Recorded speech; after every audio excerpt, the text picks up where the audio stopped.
আসসালামু আলাইকুম রহমতুল্লাহি ওবারাকাত।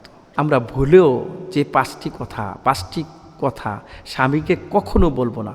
সম্মানিত মা বোনেরা, আমরা একসাথে চলতে গেলে অনেকটা সময় আমরা একে অপরের প্রতি রাগ হতে পারি বা ঝগড়া বিবাদ হতে পারে, অথবা একে অপরের সাথে ভালো যোগ সাজস না হতে পারে। সেজন্য আমরা অনেক কথা বলে থাকি। মা বোনরা, আপনারা কখনো যাদের স্বামী আছে স্বামীর সাথে বলেও এই পাঁচটি কথা বলবেন না। যদি বলেন আপনি জাহান্নামী হয়ে যাবেন। পাঁচটি কথা কখনো বলবেন না, যদি বলেন আপনি জাহান্নামী হয়ে যাবেন। প্রিয় মা বোনেরা, এই দুনিয়া ক্ষণিকের জীবন, অল্প সময় এই দুনিয়াতে আমরা থাকব। আর এই দুনিয়াতে অল্প সময়ের ভিতরে আমরা কোনো মা বোন যদি তার স্বামীর সাথে কখনো এই পাঁচটি ভুল করেন, অবশ্যই জাহান্নামী হয়ে যাবেন। সেই পাঁচটি ভুল কখনো করবেন না। আসুন আমরা একে একে জানার চেষ্টা করি এই পাঁচটি ভুল কী। সম্মানিত দর্শক, রাসূল করিম সাল্লাল্লাহু আলাইহি ওয়াসাল্লাম মিরাজের রাত্রে জাহান্নামের এক মহিলাকে দেখলেন। তাকে লোহার শিকল দ্বারা ঝুলন্ত অবস্থায় রাখা হয়েছে। অতঃপর তার সম্পর্কে রাসূল সাল্লাল্লাহু আলাইহি ওয়াসাল্লাম জিবরাইল আলাইহিস সালামকে জিজ্ঞাসা করেন যে লোহার শিক দ্বারা ঝুলন্ত অবস্থায় রাখা হয়েছে। অতঃপর তার সম্পর্কে রাসূল করিম সাল্লাল্লাহু আলাইহি ওয়াসাল্লাম জিবরাইল আলাইহিস সালামকে জিজ্ঞাসা করেন, এই মহিলাটি কী কারণে এত বেশি কষ্ট দিয়ে তাকে লোহার শিকল দিয়ে বেঁধে রাখা হয়েছে? জিবরাইল আলাইহিস সালাম বলেন, ইয়া রাসূলুল্লাহ, এই মহিলাটি কথায় কথা তার স্বামীকে কষ্ট দিত। নাউজুবিল্লাহ। মুখের কথার কারণে আজকাল বিয়ের মতো বন্ধনও ভেঙে যাচ্ছে। কিন্তু একজন আচরণ এত খারাপ যে সহজে মেনে নিতে পারছেন না। এই কারণে মানসিকভাবে অনেক বেশি কষ্ট পেয়ে থাকেন। স্বামীর কারণে স্ত্রী কষ্ট পেতে পারেন, অথবা স্ত্রীর মানসিক জ্বালাতনের কারণে স্বামী কষ্ট পেতে পারেন, যেটা শারীরিক নির্যাতনের চাইতেও বেশি হয়ে থাকে। প্রিয় মা বোনরা, কখনো স্বামীকে জ্বালাবেন না, কষ্ট দিবেন না, তাদেরকে বিরক্ত করবেন না। যে কথাগুলো বললে স্বামী খুশি হবে না, সে কথা বলবেন না। সংসার একটা গুরুত্বপূর্ণ জায়গা, দাম্পত্য জীবন একটা গুরুত্বপূর্ণ জায়গা। এখানে আমরা চেষ্টা করব দুজনকে দুজন স্যাক্রিফাইস করে সুন্দর একটা সংসার করার জন্যে।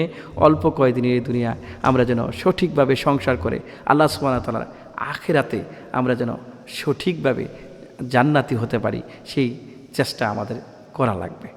সম্মানিত দর্শক, এ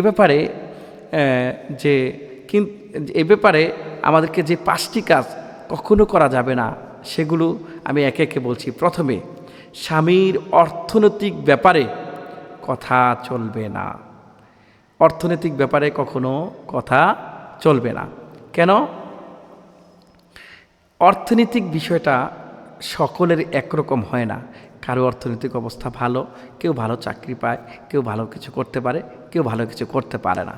কারণ এই নিয়ে আপনি তাকে সহযোগিতা করবেন এবং তার বিপদের সময়গুলোকে আপনি সহযোগিতা করে তাকে আপনি তাকে সচেতন করে গড়ে তুলবেন এবং সুন্দর কোমল ভাষা দিয়া তাকে পরিবর্তন করার চেষ্টা করবেন। কিন্তু স্বামীর অর্থনীতি নিয়ে আপনি বেশি কটাক্ষ করবেন না, কথা বলবেন না, টেনশন করবেন না। এক নম্বরে, স্বামীর অর্থনৈতিক ব্যাপারে কথা বলবেন না। দুই নম্বরে, অন্য কারোর সাথে তাকে নিয়ে মজা করবেন না। অনেকে বিভিন্ন সময় বিভিন্ন কারণে অকারণে স্বামীর সাথে ফান করে অথবা আনন্দ করে অন্য কারোর সাথে স্বামীকে নিয়ে মজা করে থাকেন।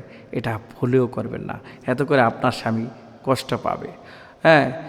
এই জন্যে প্রিয় মুসলিম বোনেরা, আপনারা কখনো স্বামীকে নিয়ে ফান করবেন না। তিন নম্বরে, তাকে ছোট মনে করবেন না। তাকে ছোট করে কথা বলবেন না। সেজন্য ছোট হয় এমন কোনো কথা বলবেন না, যে কথাটা বলার কারণে আপনি হয়তো চিন্তাও করতে পারবেন না, কিন্তু আপনার স্বামী হয়তো কষ্ট পাবেন।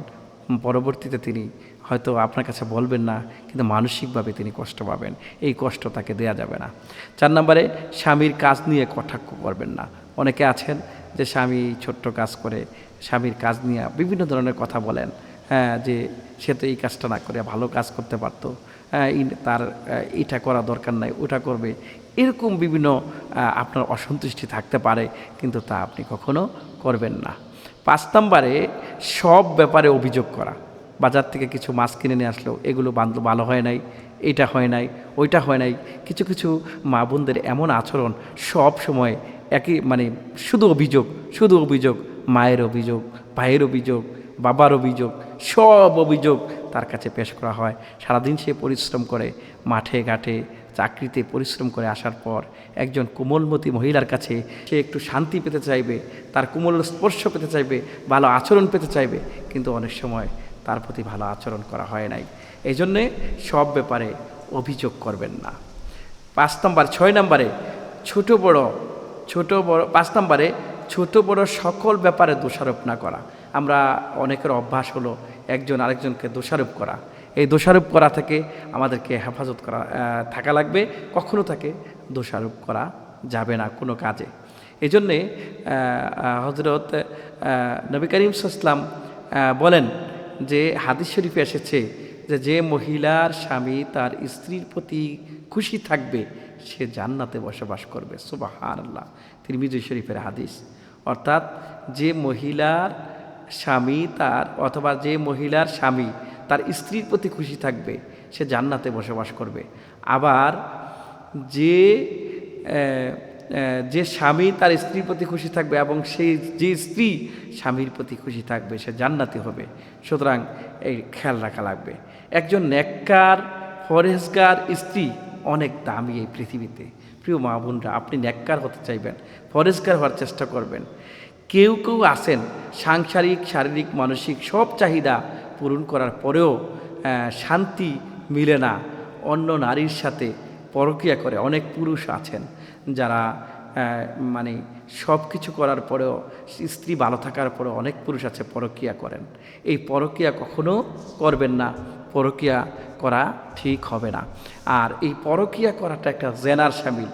আল্লাহ তাআলা বলেছেন যে তোমরা জেনার কাছেও যেও না, লা তাকরাবুজ জিনা, তোমরা জেনার কাছেও যেও না। সুতরাং আমাদেরকে জেনা থেকে বাঁচতে হবে। আজকালকার অনেক স্বামীরা আছেন যে তারা নিজের স্ত্রী ভালো লাগে না, অন্যের স্ত্রীর কাছে যান অথবা অন্য পর নারীর কাছে সংস্পর্শে যান, সেখানে গিয়ে মজা করেন, অথবা আপনি গুনার কাজ করতে থাকেন, জিনা করতে থাকেন।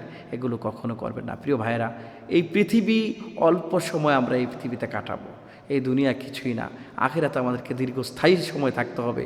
সেজন্যে আমাদের এই পৃথিবীতে কোনটা বৈধ কোনটা অবৈধ এটা চিন্তা করা লাগবে।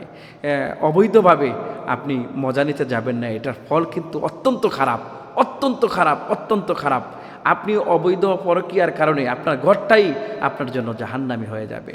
এজন্য কোনো মা বোনও অবৈধ পরকীয়া করবেন না এবং কোনো পুরুষও অবৈধ পরকীয়া করবেন না। এই দুটাই আপনাকে ধ্বংস করে দেবে, আপনাকে জাহান্নামে নিয়ে যাবে এবং আপনার ঘরটাকে জাহান্নামী বানাবে। আপনার সংসার তছনছ করে ভেঙে যাবে, আপনার সাজানো গোছানো সব কিছু ধ্বংস হয়ে যাবে। এজন্য আমরা চেষ্টা করব সঠিকভাবে সব কিছু করার জন্য।